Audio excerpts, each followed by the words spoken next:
Content warning. The content of this podcast is intended for informational and educational purposes only and should not be considered medical or psychological advice. The views expressed are those of the hosts and guests and do not necessarily reflect the opinions of any professional organizations. If you or someone you know is experiencing mental health issues or a crisis, please seek help from a qualified mental health professional or contact a crisis support service by dialing 988.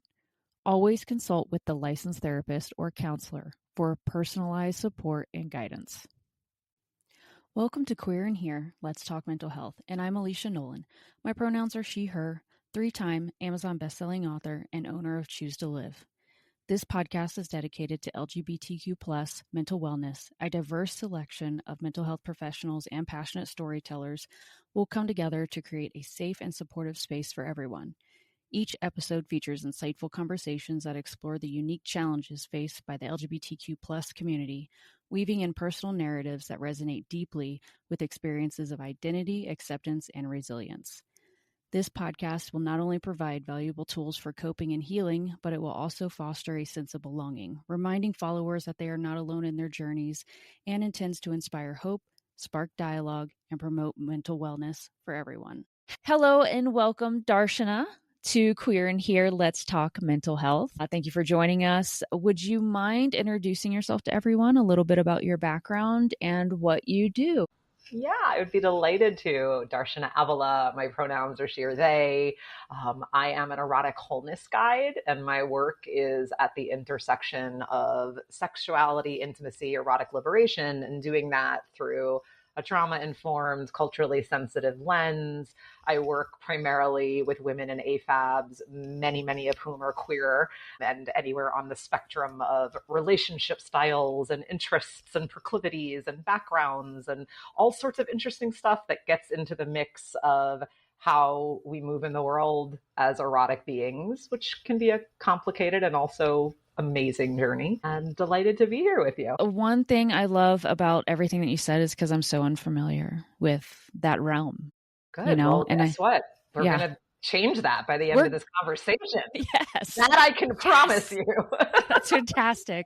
As well as everybody who is listening to this. Okay, fantastic. Okay, so you described yourself as an erotic explorer, and more formally an erotic wholeness guide. Mm-hmm. What does erotic wholeness mean to you? Yeah. And how did your personal journey lead you into this path? Thank you for an amazing question. I think I'm going to front load it in a slightly different way by listing off some of my more professional credentials, because erotic wholeness is my body of work, and it's what I refer to myself as, an erotic wholeness guide. Mm-hmm. But some of the things that have been significant influences and pillars on my path, I'm a somatic experiencing practitioner, which is a therapy adjacent body-based trauma healing modality. I'm also a certified sexological body worker, which is a rather niche but tremendously powerful modality that originated during the AIDS crisis in support of the gay population and helping men find different and safer ways to get contact and have safer sex. And it has blossomed into a much more robust body of work that serves people of all genders, all orientations. And the kind of big standout about that modality is we do hands-on and hands-in erotic work with our clients within a particular professional container. So those two pillars are a significant part of how I work in my private practice. There's a lot of other things that have influenced my path, and how I got to where I am professionally can't be separated from my personal journey. It's, you don't come to this kind of work by accident. Right. I never planned on this. Right. Somebody asked me the other day, they're like, what made you decide to go into business for yourself? I'm like, this was never about going into business, except, entrepreneurship is part of being a practitioner. It was about following my own path of exploring sexuality, spirituality, my own identity is the more traumatic imprints that I carried, not because I had a capital T overt trauma necessarily that happened to me formatively around my sex, but because I'm a female who moves in the world as a girl, as a woman, and all that comes along with that acculturation definitely can create some wonkiness, to say the least, in Right. all of us. So, in exploring for myself how to feel more fulfilled and how to have my sex feel connected to my spiritual path and more deeply grounded and integrated, little by little, I found myself moving toward a professional offering that was very, very different than the corporate career I started in. It sounds it. People who know me now, they're like, wait, you had a corporate career? Like, yeah, I did. That did a number on my mental health. That's fair. And so, yeah, this work, I want to circle back to your question of, I started out referring to myself as a sex and intimacy coach, and I no longer do that. The term erotic wholeness was chosen with a lot of intention, even though the downside is it requires an explanation. Because in years of both my own journey and then supporting clients, I realized that for so many of us, when we are placing heavy emphasis on sexuality, we're actually negating a significant part of what is most vibrant and dynamic and alive about ourselves. For me, eroticism is more synonymous with life force energy than it is sexuality. So that means it includes sex. Like, it is present in our sex, but it's also present in our sensuality. It's present in our activism. It's present in our creativity, our emotions, all of our relationships. And so by widening the scope from sex to eros, I have watched within myself, and at this point, hundreds and hundreds of clients that I've supported over the years. And most notably, my work was showcased on a Netflix series several years ago, Sex, Love, and Goop, where people got to see this happen. Like, when we de-emphasize that everything has to be about a more performative or goal-oriented sexual experience, and we are curious about, how's our heart doing? What feels great to our entire body? How are we feeling in terms of connection with whomever else might be there? How is that creativity and dynamism getting woven into the experience? People are generally a lot more satisfied. And, Right. like, we want, like, those of us who are sexual want good sex, and there's nothing wrong with that. Yeah. But placing so much emphasis ends up feeling like pressure for most people. Yeah. And so this is a way of being in a more expansive take on our life force. The wholeness piece is a nod to the fact that if you're listening to this podcast, chances are you, like me, like you, Alicia, like we are walking around in a world where most of us feel quite fragmented, disconnected. Oftentimes I hear people describe feelings of brokenness, and I've been there myself. Also true is that I don't believe that any of us are broken. I believe that there is an intrinsic wisdom and a part of ourselves that I refer to as soul. You can take that or leave it, but that is perfectly intact and is the essence of who we are. And that when we are more synced up and integrating these parts of self, moving from our wholeness, living in alignment with the shape of our soul, the callings and the urgings of our soul. That's a very, very different way of doing life than what most of us have been like the bought and sold of the dominator culture or the productivity culture, the hustle culture, all of these things that we're indoctrinated into. So that was my long answer to what erotic wholeness is. Oh my gosh. No, that's great. That last little tidbit about just, people feeling broken, but really we are, what did you say? How did you word it? That there's an intrinsic wholeness there. Yes, there is an intrinsic There wholeness. is a part of us that actually, despite, I'm not telling anyone who might feel broken to not feel how they feel. And that's an important thing too. Like, we live in a culture that loves to tell us to not feel our feelings or that our feelings are wrong. No gaslighting of our feelings here. Yes. If you feel broken, that's legit. My position is that you aren't. Yes. Like that there is a place inside of you that is perfectly intact. And when we are nurturing a connection to that, it's such a liberating force. It's such an empowering force. And it really can change our lives. Yeah. Yeah.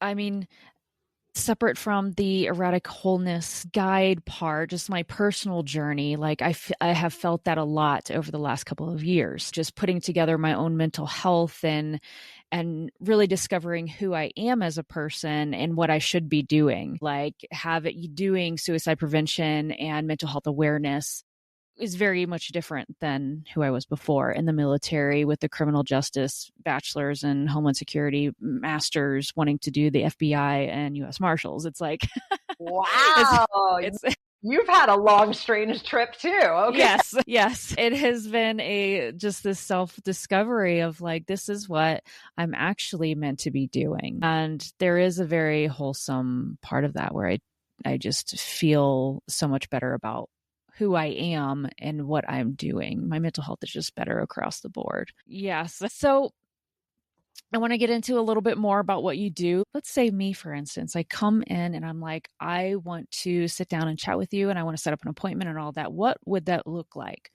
for anybody? Yeah. So I have I have a multi-stepped and rather thorough process of getting in the door. And awesome. I love that. That's by design, because this is deep. This is deep work. And given that I am trained as a trauma therapist, I'm on the lookout for what is somebody's capacity to actually do that deep work. And it's not a value judgment.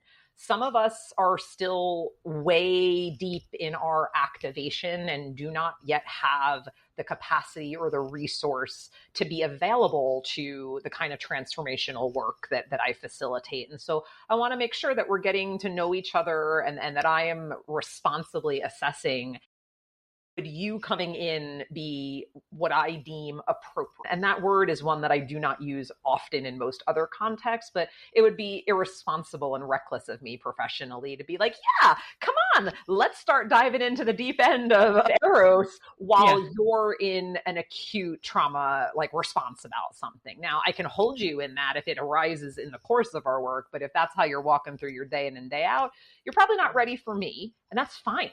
That's great. It's good to know where you are, and working on cultivating that capacity first and then coming back in is what I would advise. And for those people who it is a right fit, I guess one thing to say is that I don't do one-off sessions. I only work with people in a more focused and committed, we could call it a bubble. So for a lot of my clients, I have people who it's quite a privilege to say that I've had people fly in from all over the world to work with me for a few days and do a deep diving immersion. I'm based in Oakland, California, so I have clients who are local in the Bay Area who might choose that format, or they might see me on an ongoing basis over the course of several months, sometimes several years, depending upon what somebody's desires, intentions, needs are there. And the process is both, there is a journey that I guide people on. There are particular phases of that journey. And there's also the uniqueness of what happens if our commitment is to meet one another in presence and trust and move at that pace. Like, I don't know where it's going to go. I don't know how quickly it's going to move. Like my commitment is to be with you where you are in your journey of, first and foremost, being able to rest in your body and relax and stay present and receive and know what your own experience is about. So nervous system regulation is the baseline. And many of us are moving through life very, very dysregulated. And in case that word isn't clearly understood by somebody listening, raise that hand. Tell me. Yeah. All right. Yes. Like, to say that we are regulated means that in the face of a major stressor, threat, agitation, whatever it might be, we will register that and we might have a reaction to it, but that we can return to a baseline of relative okayness would be the sign of a regulated nervous system. Many of us move through life in a threat response as the baseline, those threat responses being fight, flight, freeze, or sometimes the lesser known one is fawn, which another word for fawning would be appeasing. Like when we kind of, everything's fine. And inside we're like, no, it's not, Yes. But I'm going to act as if it is. And this is not a conscious choice. These threat responses are also protective strategies. So, not making anybody wrong for those, they actually exist for very good reason. I mean, in terms of like, if we look at the arc of human evolution, these threat responses were what got us out of the way of apex predators. Right. Like when we lived in the time that like a saber-toothed tiger could come around the corner, like we needed to have something in us that could instantaneously engage and hopefully preserve our lives. Fast forward to 2025, and chances are good that it's not a saber-toothed tiger, but I mean, and this is real, like I'm being lighthearted, and it's also real that many of us move through our day in and day out experience with that level of dysregulation, that level of an activation.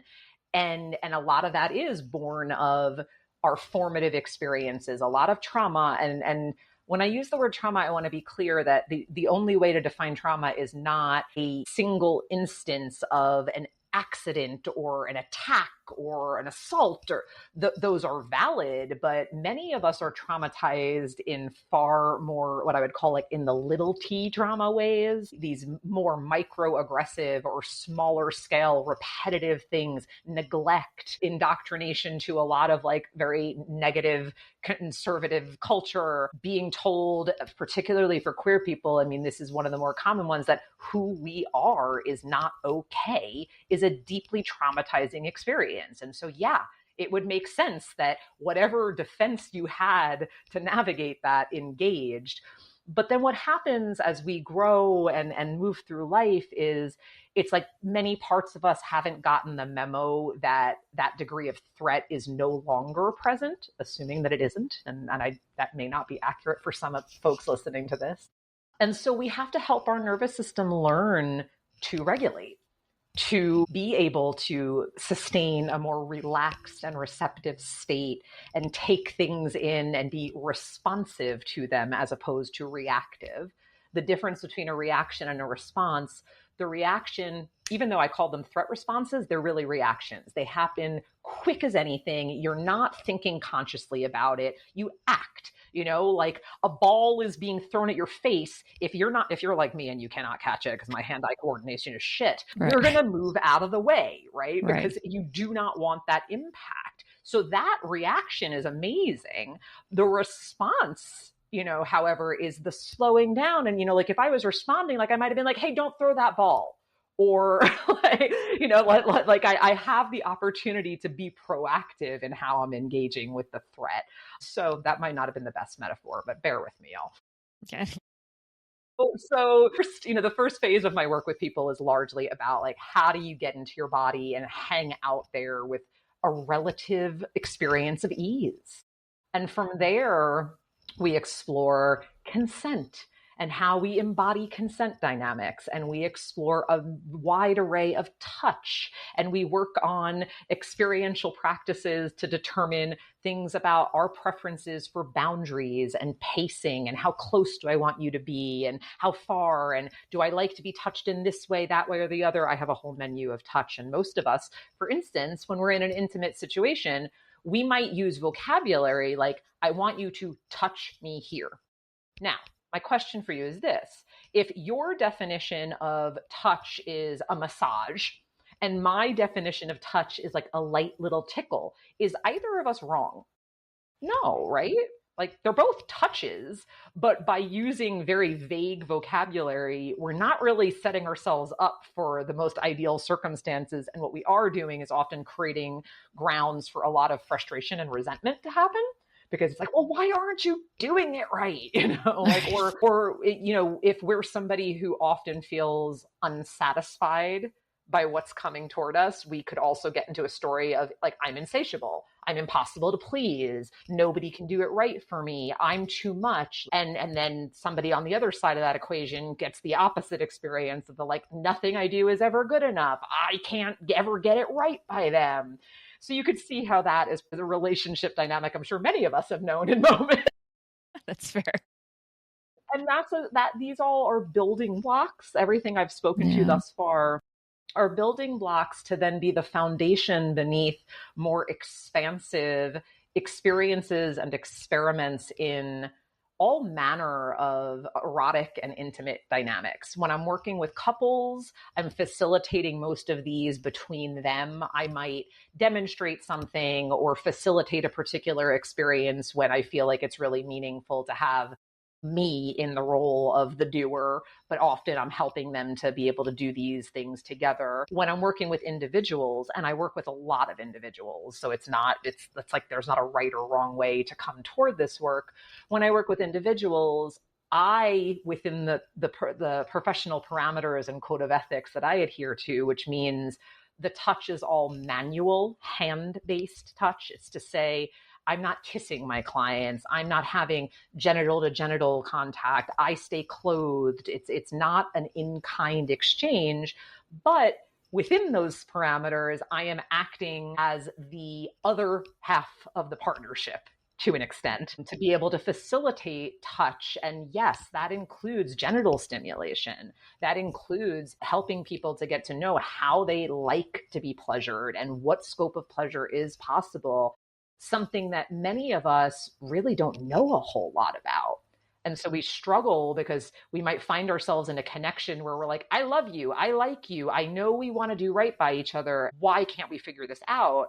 And often it's that we don't even know what to ask for. We don't know how to give direction. We don't feel confident to use our voice and be our own advocate for what we need in intimacy. And yeah, so, these explorations take different shapes depending upon, as I said, each person's particular situation. Yeah. And the root of it is that you come away with a degree of self-intimacy and self-awareness and self-confidence. And that's true, again, whether I'm working with you as an individual or as a couple, like everyone in the room, like that is the intention, that you come away with that empowerment. And it's only going to make relationships of all manner is more satisfying, because even though we're working through the lens of sensuality and sexuality quite heavily, back to what I said at the beginning, eros pans out much wider than that. And the skills and the personal integrity, by which I mean you becoming someone who is more clear about what you do and do not want and being able to communicate what you do and do not want, translates to all relationships, not just romantic or sexual ones. That's you in the workplace, that's you in community, that's you with your family members. So in that way, this is how it becomes more whole, more holistic, and really has the capacity to then impact life on and all the relationships that you are part of. Yeah, so many thoughts. One of them being that I like talking about this topic because it's just one of those topics that people aren't comfortable talking about in general. And I feel like a lot of people don't know how to explore because they're afraid to explore. They're afraid to say, let's try this, let's do that. Or like, I don't even know if I would like this. So, you know what I mean? Like, it's such a complicated realm in terms of sex. Yeah. And intimacy. Right. And I want you to, first of all, yes, validating that for many of us, like that is how it feels. Mm-hmm. What I would also invite you to consider, you, Alicia, you, dear listener, is why? Why exactly have we decided this is so complicated? Is this my own deeply authentic belief, or is this conditioning? Yeah. And spoiler alert, conditioning. Yeah. We have been conditioned to shame and stigma and suppression where these topics are concerned. But I would assert, I'm looking at me and my vocabulary. Erotic energy is innocent. It is so innocent. By which I mean, in the same way that babies come into the world full of wide-eye wonder and want to stick everything in their mouths and touch everything, and their whole experience is this tactile, sensation-based, embodied one, that's Eros right there. We are come into the world curious. We come into the world drawn to a very tactile way of relating. Our senses, they are lenses of perception. They are how we understand and engage with life. when we talk about sex, then we're simply talking about a more matured, and I'm using the word matured as like aged, grown up, not necessarily because everyone has a mature relationship to their sexuality, That's but fair.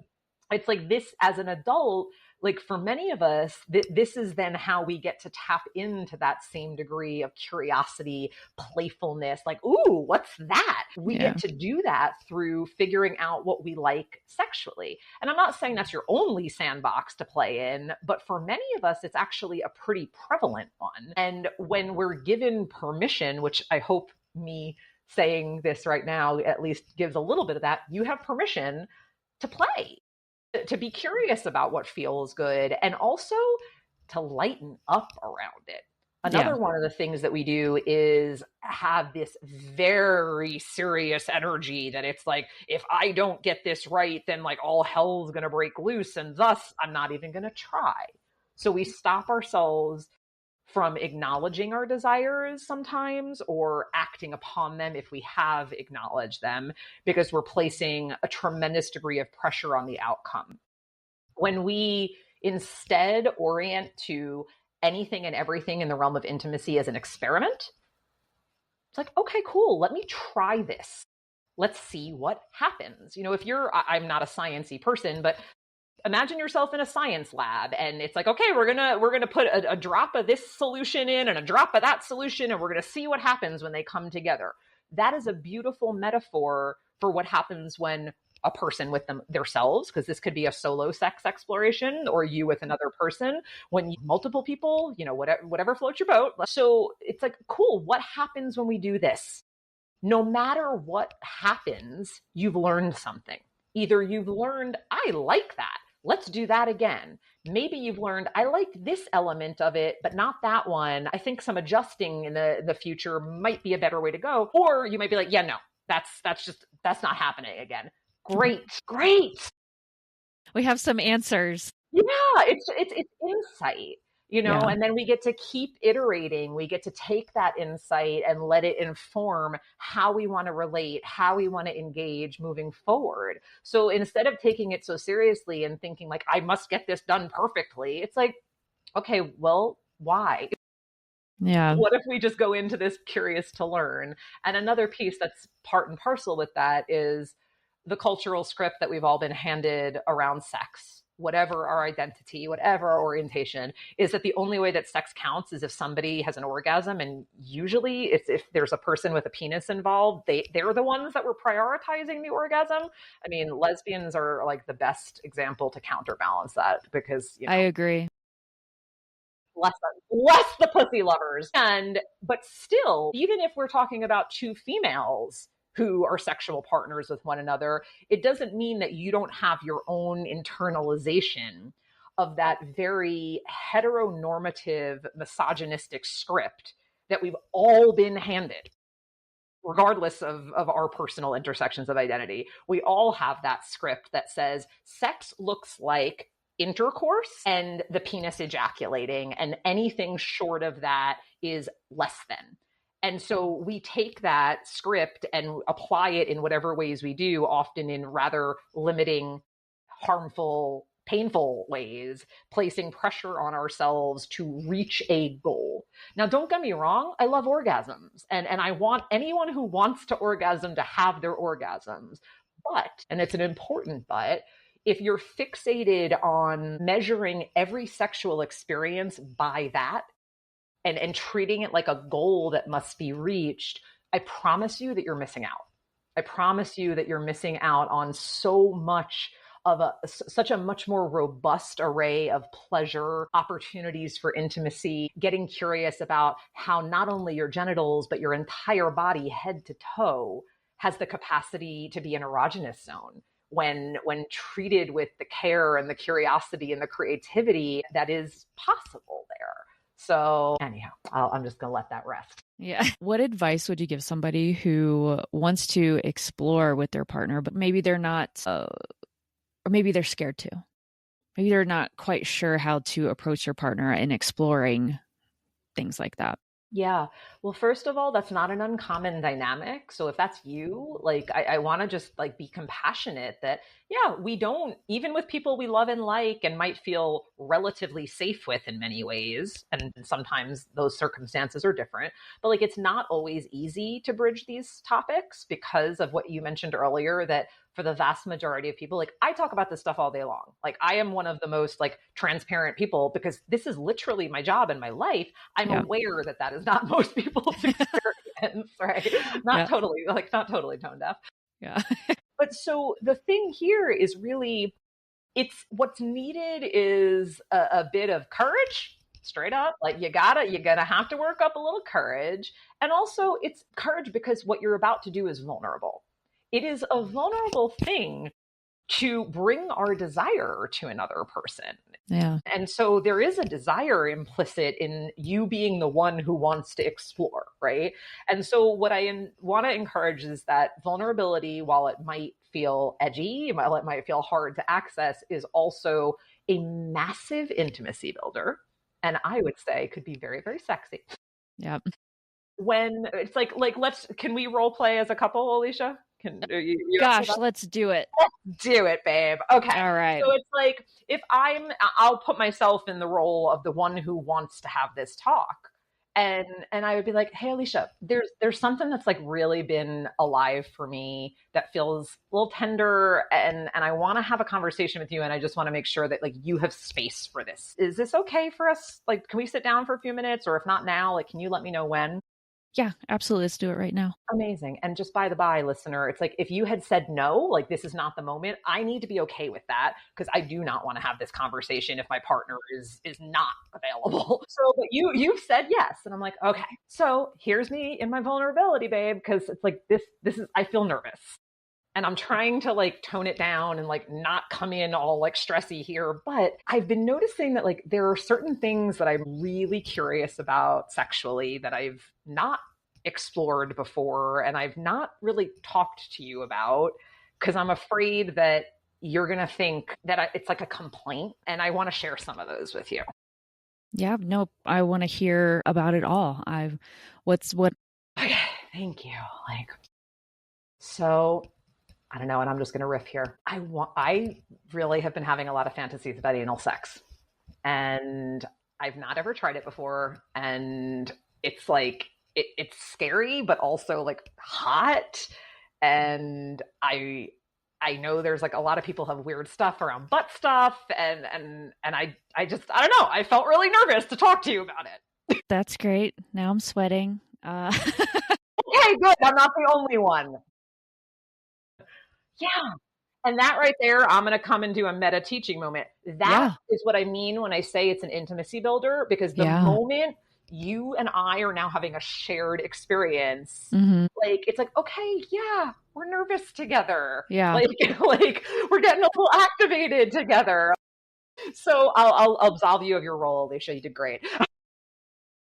You can breathe. That was a tough one. I wasn't expecting you to go there, and you did. And I was like, oh my gosh, how would I feel if this like really happened? And obviously I'm a very open-minded person. So, and I don't want to say, but I am an open-minded person. So I'm like always willing to hear somebody out and just listen to what that desire is or what it is that they need to express. Yeah.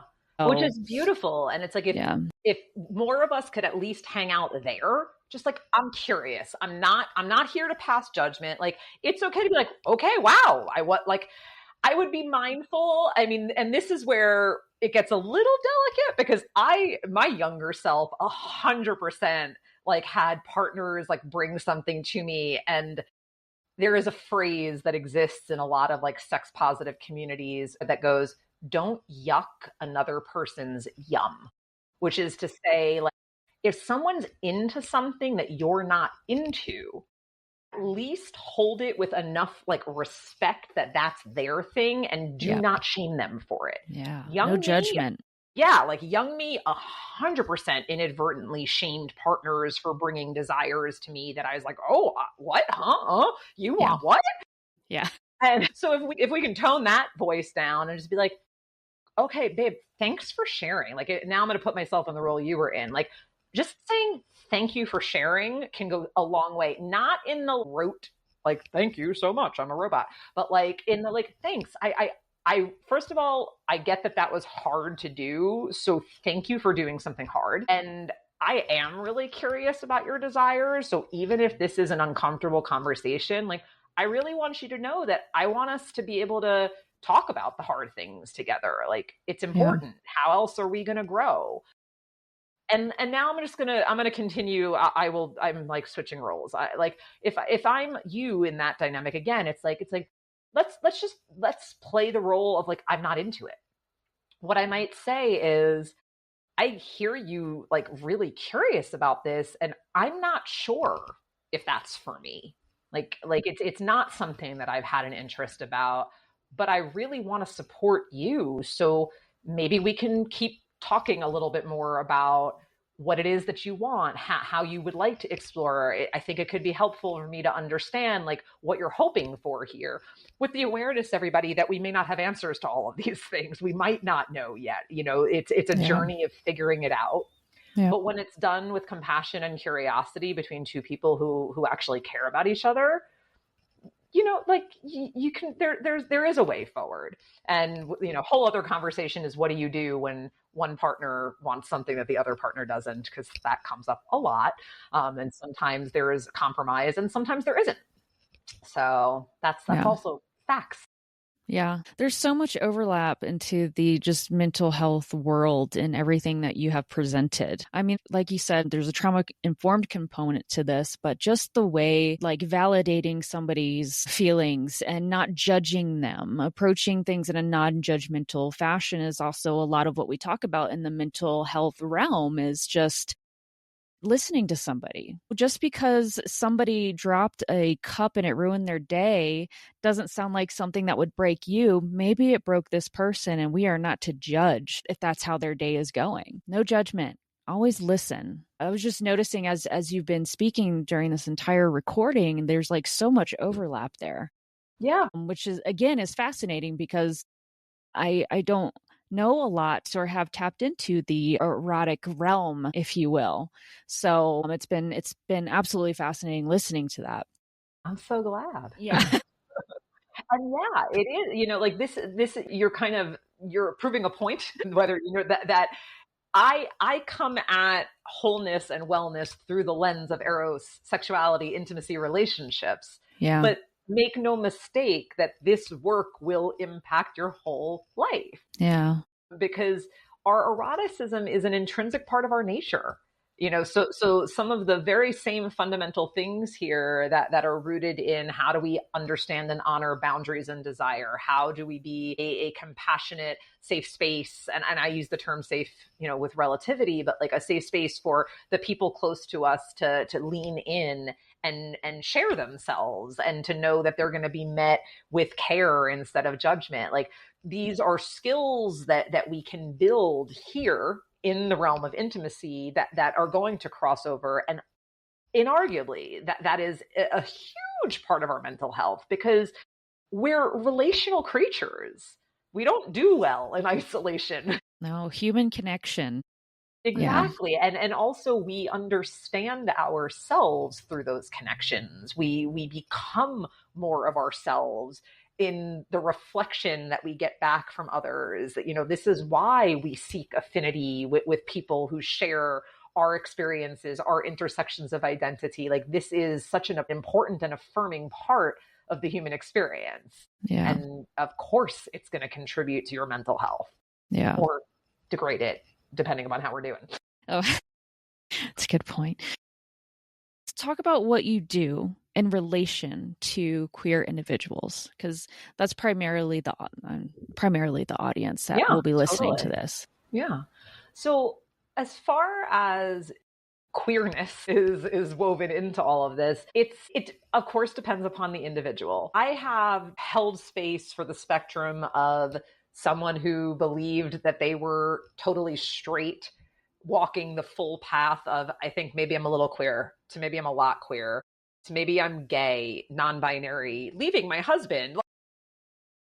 I was wondering. Yeah. I have been a support for those sorts of journeys.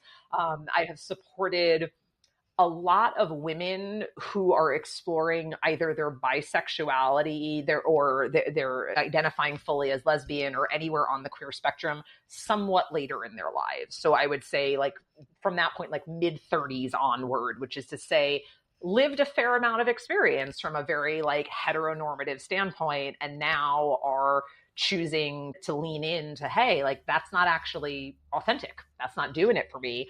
And sometimes that is very much about how to feel more confident with their skills as a giver in a same-sex dynamic because they're used to interacting with bodies with penises and now they might be acting with vulva-bearing bodies, for instance. Sometimes it is dynamics where, again, like I mentioned earlier, regardless of our identity or orientation, we have an indoctrination to very cis het dynamics when it comes to sex and intimacy. And so a lot of times when I'm working with queer couples in particular, it's unraveling some of that and freeing up space and giving permission to create a new script that actually mirrors their identities and their dynamics in a way that allows for, I'll be a little more specific and granular on that one. Sometimes it's like nobody's initiating because the cis het, like if we're talking about two women, the cis het script puts the guy in the role of initiator and instigator. And so sometimes two women come together and they're like, oh, I don't really know how to do this. Like, how do I get this started? How do I get this started? Yeah. Another one that often can happen, I mean, I'm sure those listening to a podcast such as this are well familiar with the whole U-Haul metaphor, and sometimes it's backing out from that of like, okay, there was this fast and furious like enmeshment. And when we are in a partnership with someone, what is ideal for the vast majority of us is to have a nice, healthy balance of alone and together, of this is my individual, individuated existence, and this is our joint one. So when we've got a dynamic where there's like a deep entanglement of every aspect of life, there's not as much room for the passion and the spontaneity and the flirtation and the being seduced and pursued. So it's helping to create space and give practical skills and techniques to enliven that in the relationship. And I would say the overarching thing, you know, that as a practitioner, as a facilitator, as a space holder, what I'm there to do is be as accurate a mirror as I possibly can be to reflect someone to themselves. And so it's really fundamentally then, and so true for queer community, but it extends to any human. Like, I want you to know that who you are is okay. You know, permission to be yourself is the main thing here. And then from that permission, how do we make it pleasurable? How can we imbue you in your beautiful authenticity with as much access to pleasure and personal power and that all the goodness of that life force energy in every aspect? So Yeah. that's what the journey often includes. Yeah. What would you, somebody who's listening to this and going, this sounds interesting to me, what would your advice be to them to get them started? Well, I would say follow that curiosity, because curiosity is a gift. And I have a free online community. So if you are a woman, trans or cis, if you are an AFAB, non-binary person, you have a space in that community. The community is called Galgasm, and I'm sure we can share the link to that. Yes. And it's a great space to explore. I have a lot of free resources in there. I do like my live monthly call. So you actually get access to me and a host of other things there as a wonderful jumping off point. If you're interested in a deeper dive and private work with me, reach out. Yeah. Let's discuss what that could look like. If it feels like, and like I said, people travel to work with me. And I know that that's, for some people, that's very doable. And for other people, it may not be. So you can consider other ways of getting support and exposure to the kinds of things that I'm talking about, whether that is working with another practitioner, another sexological body worker, or a sex and intimacy coach. You're not going to find another erotic wholeness guide, because again, that's me and mine. But there are other people who do this work or similar forms of it, or where you can get pieces. There's also, I mean, we exist in, it's podcast land, right? Like, There are wonderful sex positive podcasts of all sorts. There are incredible books, so many resources out there. Again, like whatever on ramp you choose, get on the road. Like get on the road to It's exploring it. time. Yep. It's And time. you can be in the slow lane or the fast lane. Yeah. Like go at your pace. But I really would invite people like who feel that spark of curiosity to register that as like, oh, okay, here is a bit of my aliveness coming up. Here is my own desire showing itself. And sometimes desire can feel a little edgy. It can feel a little uncomfortable. And that's fine. We can normalize it, but take one step. That's it. Just one step. And then once you've taken that step, you get to decide what's my next step. You don't have to have the whole choreography, as it were, like just one step at a time. Yeah, that's fantastic. And Darshana has many podcasts listed on other websites. So I will absolutely have your website information and everything in the notes for people to go to for more information. One last question, and I always ask everybody at the end of a podcast this, but what would be a little nugget of advice that you could share with the queer community? And it can be anything as it relates to stuff that we've chatted about up to this point or not. I love this question. And for all of my fellow queer dears, especially in this crazy moment in our sociopolitical reality, yes, preach. I want you to know you are perfect as you are. Really, it's not a platitude. You are not an accident. You are not an anomaly. Who you are, how you are, who you love, how you love them. Like none of this is by mistake. It is all by divine design, and you deserve to be affirmed. You deserve to have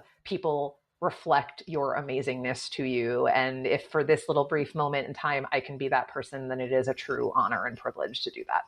Yes. Thank you. I think many of us are needing to hear that right now during this tumultuous time, if you will. Can you please tell everybody where they can reach out to you, your website, your social medias? Yeah. So my website is my name, darshanaavila.com. That is a wonderful way. And you can find out access to about my community there. The community is called Galgasm, and it's hosted on a platform called School, SKOOL. So we'll put all the links to that. Social media, the main place where you can find me is on YouTube. I'm not very active on the Meta platforms, whole other conversation about politics. That's Instagram, fair. I get it. Instagram took my account down a few years ago. There's a lot of like sex negative shadow banning stuff, but YouTube loves me.